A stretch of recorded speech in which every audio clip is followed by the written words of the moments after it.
hati ini perlu. Amalan hati perlu, amalan badan juga perlu. Ya, jangan kita hanya memperbaiki amalan hati saja, tidak memperbaiki amalan badan. Ini juga keliru. Di samping kita membersihkan hati kita, kita juga bersihkan amalan lahiriah kita, ya, amalan badan kita. Itu yang pertama. Ini dalam hadis ini semua amalan itu amalan yang luar biasa.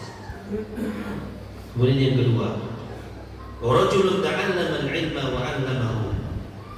Seseorang laki-laki yang belajar ilmu kemudian dia mengajarkannya.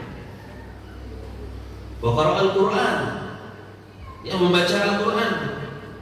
Fa utiya bihi, sama dia didatangkan nanti pada hari kiamat. Ini ahli Al-Qur'an, Pak. Saya mau tanya, Quran, ahli Al-Qur'an ini amalan luar biasa, Pak. Ya, Al-Quran yashfi di sahibihi yaumil qiyamah, akan menjadi syafaat nanti pada hari kiamat bagi pembacanya. Ya, man qara'a harfan min kitabillahi falahu hasanah wal hasanatu bi asyri amthaliha. Siapa yang membaca satu huruf dalam Al-Quran maka akan mendapatkan satu pahala dan akan dilipat menjadi 10 kebaikan. Besar pahalanya, ya, Al-Quran itu besar pahalanya. Ya, dan nanti di surga itu mereka akan mendapatkan sesuai dengan bacaan Al-Qur'annya. Nah, kalau bacaan Al-Qur'an ini dia menghafal Al-Qur'an, dia mempelajari Al-Qur'an bukan karena Allah, bukan kemuliaan yang dia dapatkan, kehinaan di sisi Allah Subhanahu wa ta'ala. Sangat penting sekali yang namanya kita membenahi hati kita. Ya, sangat penting sekali kita membenahi hati kita. Fa'arafahu ni'amahu, ya, kemudian Allah Subhanahu wa ta'ala memperlihatkan nikmat-nikmatnya. Fa'arafaha, kemudian dia mengakui nikmat tersebut. Qala fama amilta fiha, apa yang kamu lakukan dengan nikmat tersebut? Sama dengan laki-laki yang pertama tadi, ya. Kemudian dia berkata, lihat perkataannya, qala ta'allamtu ilma wa 'allamtuhu. Kata dia apa, Pak?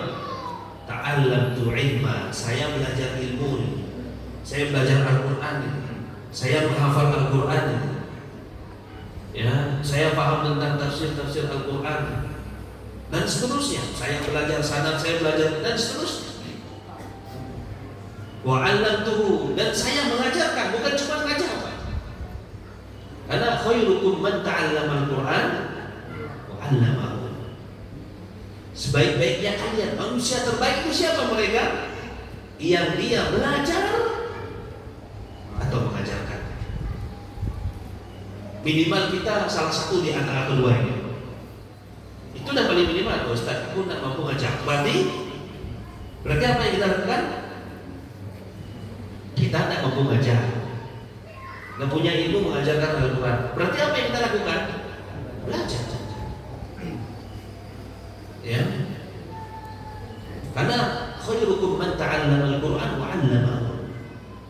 Sebaik-baiknya kalian yang belajar dan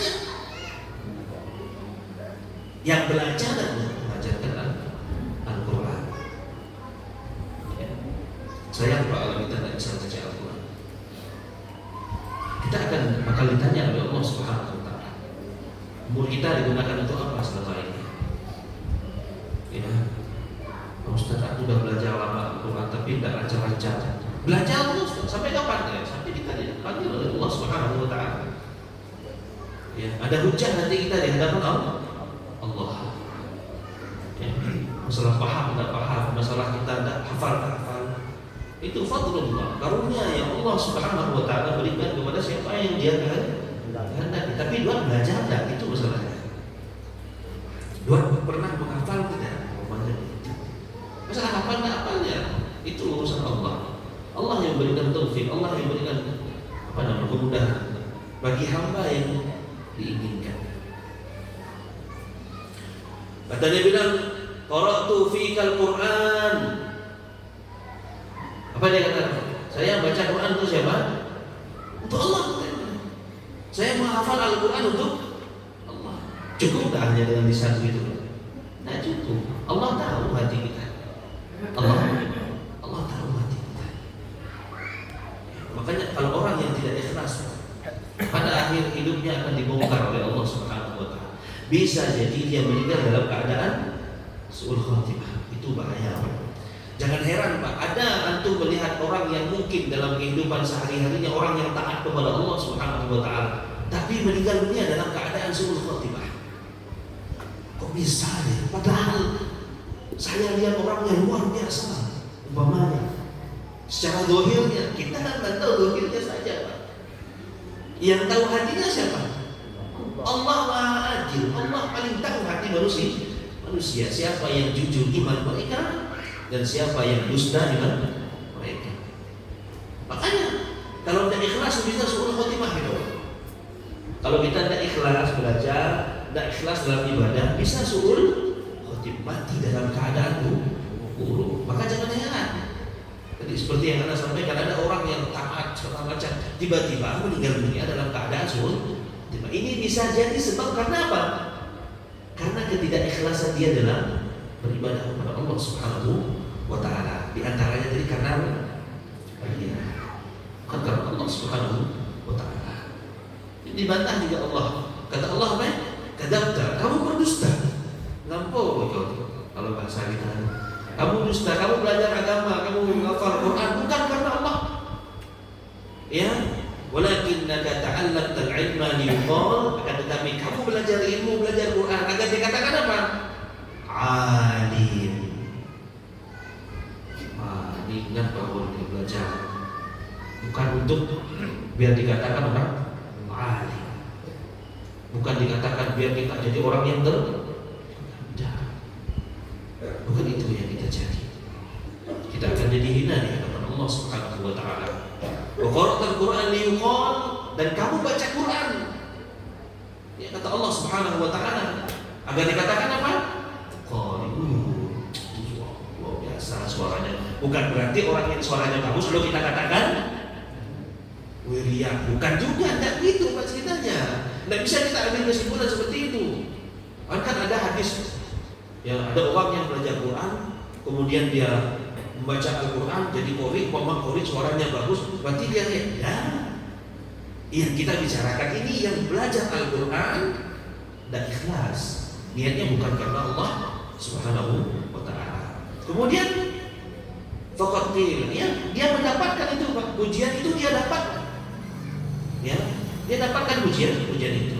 Summa umira bihi, kemudian diperintahkan fa usiba ala wajhi hatta ulqiya finnar. Kemudian diseretkan mukanya tadi, diseret wajahnya itu, Pak. Kemudian dilemparkan ke dalam api neraka. Nasallallahu alaihi wa afiyah. Kita mohon kepada Allah keselamatan ya, dari ketidakikhlasan di dalam beribadah, dan mohon kepada Allah, karena kita tidak bisa mengandalkan hati kita. Banyak berdoa dalam sujud kita, dalam sholat malam kita mungkin, ya Allah, berikanlah kepada kami keikhlasan di dalam beribadah kepada-Mu.